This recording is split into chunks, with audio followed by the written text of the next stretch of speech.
കസ്റ്റമറിന് നല്ല dark cake വേണം, എന്നാൽ കയ്പ് ടേസ്റ്റ് ഇല്ലാത്ത രീതിയിൽ നമുക്ക് കൊടുക്കുകയും ചെയ്യണം. ഇല്ലാന്നുണ്ടെങ്കിൽ നമുക്ക് തന്നെ പണി കിട്ടില്ലേ. അപ്പോൾ ഡാർക്ക് കളറ് ചെയ്യാൻ വേണ്ടിയിട്ട് എന്താ ചെയ്യാമെന്ന് കുറേ സംശയങ്ങളൊക്കെ വരാറുണ്ട്.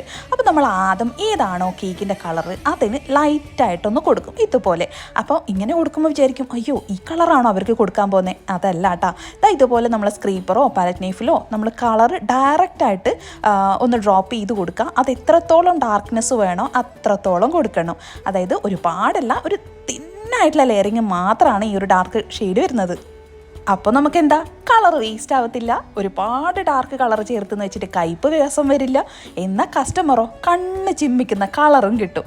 അപ്പോൾ ഇങ്ങനെ ചെയ്യുന്ന സമയത്ത് നമുക്ക് എല്ലാം കൊണ്ടും ലാഭമല്ലേ.